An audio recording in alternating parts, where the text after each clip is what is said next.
ذکر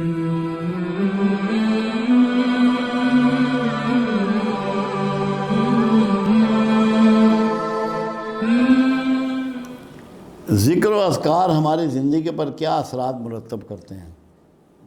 ذکر و اذکار کے زندگی پر اثرات 100% ہیں۔ اللہ کا ذکر اگر کوئی جانتا ہو یا قرآن کی اسٹڈی کی ہو یا کسی اچھے استاد کے پاس بیٹھا ہو تو دنیا کا کوئی مسئلہ ایسا نہیں ہے، جسمانی، نفسیاتی، معاشی، معاشرتی، ملکی، کوئی مسئلہ ایسا نہیں، اخلاقی، جو اللہ کے ذکر سے جس کا علاج ممکن نہ ہو۔ مزاج بدل جاتے ہیں، جو چیزیں ہمیں جیند میں ملتی ہیں، ورثے میں ملتی ہیں، ماں باپ کے جرثوموں سے جو ملتی ہیں، وہ تک اللہ کے ذکر سے ریپیئر ہوتی ہیں اور چینج ہوتی ہیں۔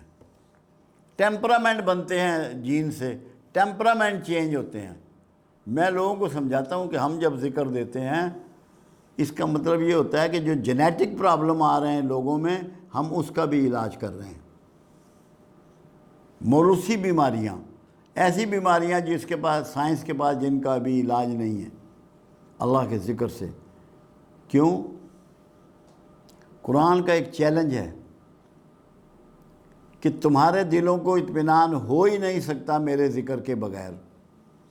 تو دل کے اطمینان کے لیے ضروری ہے کہ پیٹ کا درد بھی ٹھیک ہو، ورنہ دل تو مطمئن نہیں ہوگا۔ کمر میں درد ہے تو وہ بھی ٹھیک ہو، سر میں درد ہے تو وہ بھی ٹھیک ہو، پھوڑے نکل رہے ہیں تو وہ بھی ٹھیک ہو، ورنہ اطمینان کہاں سے ملے گا؟ اس کا مطلب یہ ہے کہ ان ساری چیزوں کا بھی علاج ذکر کرتا ہے۔ ذکر سے ان سب چیزوں کا بھی علاج ہے۔ پھر قرآن نے ایک بات کہی، یونس علیہ السلام کے بارے میں قرآن نے کہا کہ یونس تا قیامت مچھلی کے پیٹ میں رہتا اگر ذکر کرنے والوں میں نہ ہوتا۔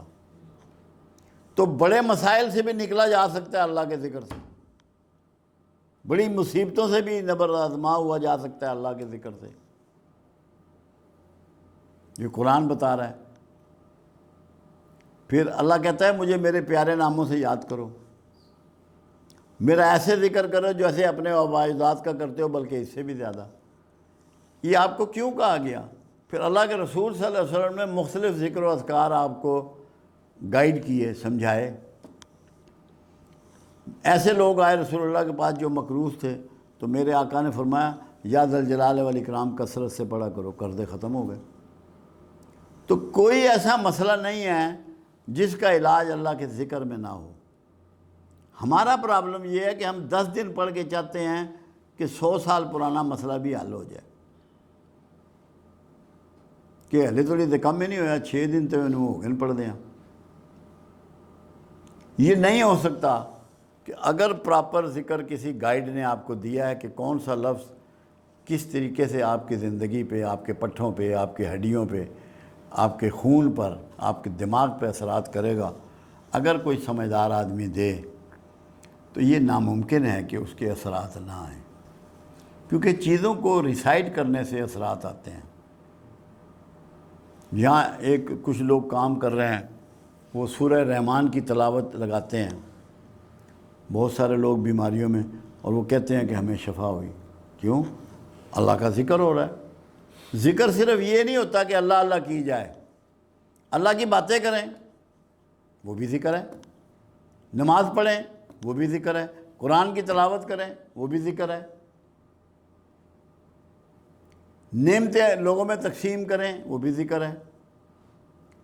یہ ہو نہیں سکتا کہ اگر آپ سچے دل سے اللہ کے ذکر پہ گامزن ہو گئے ہیں اور آپ کے مسائل باقی رہ جائیں۔ یہ ہماری سوچ کی کمی ہوتی ہے کہ جو ہم ذکر میں کوتاہی کرتے ہیں۔ میں تو اس کو کہتا ہوں کہ ایک پریکٹس کر لو، ایک عادت بنا لو۔ جو مسئلہ تمہیں درپیش ہے، جو پریشانی درپیش ہے، اللہ کے حضور باتیں کرو، گریا کرو اس سے۔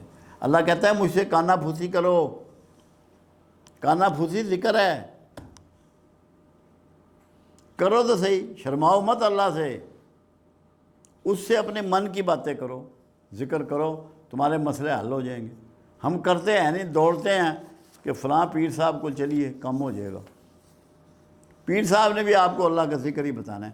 جب اللہ کے رسول صلی اللہ علیہ وسلم ذکر تجویز فرما رہے ہیں، 4 چیزیں رسول اللہ کے ہاں طریقہ تھا۔ جو لوگ آنے والے کے لیے میرے آقا دعا فرماتے، اگر جسمانی عارضہ ہوتا تو دم کرتے، اور پانی میں کبھی پھونک نہیں ماری، آپ اپنا ہاتھ مبارک، دست مبارک پانی میں ڈبو دیتے، کبھی لعاب لگا دیتے، چھڑی سے دم کر دیتے، اللہ کا ذکر تجویز کرتے لازمی، اور اتنا کہ جو انگلیوں پہ کیا جا سکے۔ تسبیح اس وقت استعمال نہیں ہوتی تھی، لمبا ذکر میرے آقا نے کبھی نہیں بتایا تھا، تاکہ لوگوں کو آسان ذکر بتایا جائے۔ اور اگر جسمانی عارضہ ہوتا تو کھانے پینے کی چیزیں ریوائز کرتے۔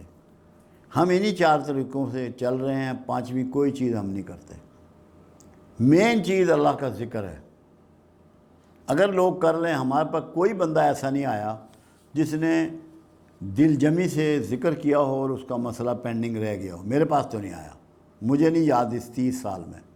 تو ذکر سب سے امپورٹنٹ چیز ہے زندگی میں، اس کو تو چھوڑنا نہیں چاہیے۔ تھوڑا بہت جتنی توفیق ہے، جتنی صحت ہے، جتنا ٹائم ہے، ذکر کو مت چھوڑو۔